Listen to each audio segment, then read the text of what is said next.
नमस्कार। अथ द्वितीयमण्डल अष्टत्रिंशत्तमस्य सूक्तस्य ग्रीत्स्मदृषिः सविता देवता। अब दूसरे मंडल के 38वें सूक्त का प्रारंभ है। उदुष्य देवः सविता सवाय शश्वत्तमं तदपा वह्नि अस्तात् नूनं देवेभ्यो विहि थाति रत्नम अथ अभजत विति होत्रम स्वस्तौ। वह स्वयं अपने तेज से दिदीप्यमान सविता देव, सबका वहन करने वाला, कर्मशील, सबको प्रेरित करने वाला निरंतर उदय होता है। वह निश्चय से देवों के लिए रत्न धारण करता है, अतः वह कल्याण सुख के निमित्त यज्ञ का सेवन करे।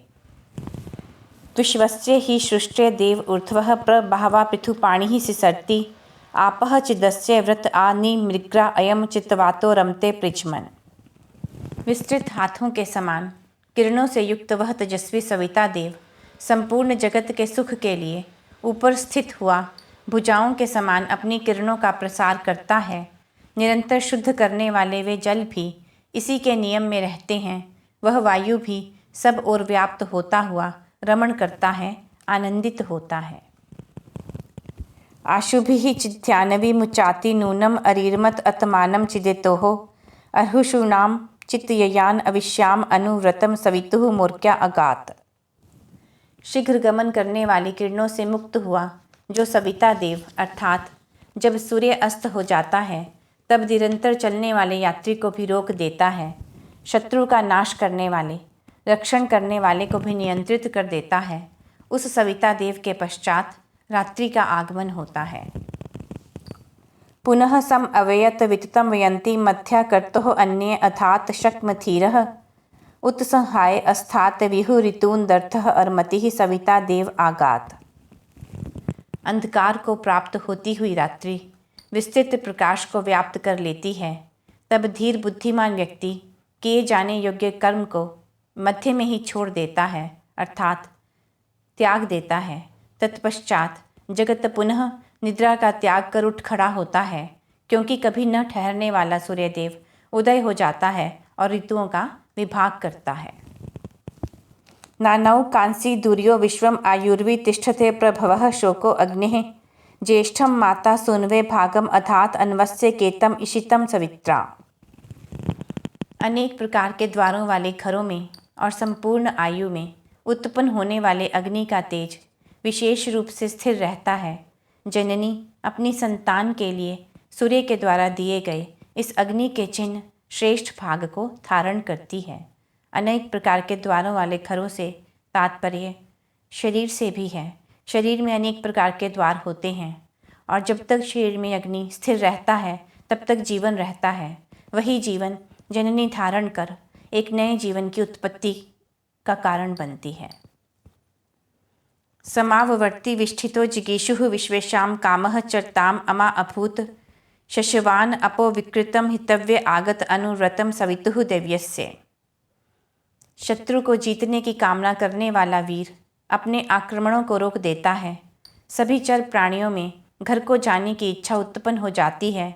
निरंतर कार्य करने वाला भी विकार को प्राप्त कर्म को छोड़कर अर्थात अधूरे कार्य को छोड़कर लौट आता है जब तेजस्वी सूर्य का अस्त्र रूपी कर्म हो जाता है।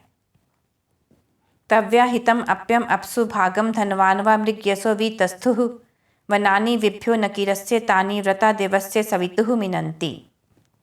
हे सविता देव, अंतरिक्ष में आपके द्वारा स्थापित जल के भाग को पृथ्वी के प्राणी प्राप्त करते हैं। आपने ही पक्षियों के लिए वनों का निर्माण किया। इस तेजस्वी के नियमों को कोई भी नष्ट नहीं कर सकता। याद्राध्यम वरुणो योनिम अप्यम अनिशितम निमीश्चर्भुराणः विश्वो मार्तांडो व्रजमा पशुः गात स्थशो जन्मानि सविता व्याकः। सूर्य के पलके मूंद लेने पर अर्थात अस्त हो जाने पर वरुण चलने वालों के द्वारा चाहने योग्य, प्राप्त करने योग्य सुखदायक स्थान को प्राप्त कराता है। निरंतर उड़ने वाले समस्त पक्षी भी लौट आते हैं। सब पशु भी अपने स्थानों पर आ जाते हैं। इस प्रकार वह सूर्यदेव सभी उत्पन्न हुए अर्थात प्राणियों को अलग अलग कर देता है।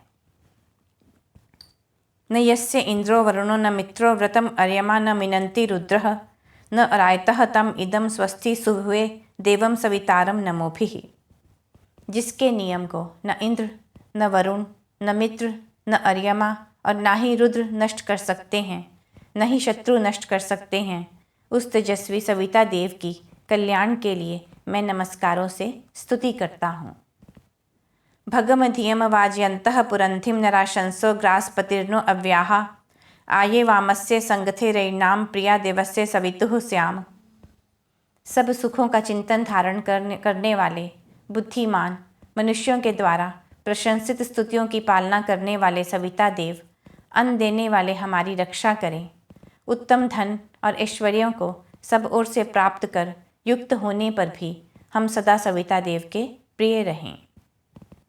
अस्मभ्यं तदिद्वो अद्भ्यः पृथ्व्याः तव्या दत्तं काम्यं राथ आ गात शम यत् स्तोत्रिभ्य आप्य भवात्य उरुशंसाय सवितः चरित्रे। हे सविता देव, आपके द्वारा दिया गया ध्युलोक, अंतरिक्ष और पृथ्वी लोक से जो कामना करने योग्य धन हमें प्राप्त हो, वह स्तोताओं, उनके बंधुओं और बहुतों के द्वारा प्रशंसनियों के लिए कल्याणकारी हो। यह दूसरे मंडल में 38वां सूक्त समाप्त हुआ। अगले अंक में 39वां सूक्त प्रस्तुत करेंगे। नमस्कार।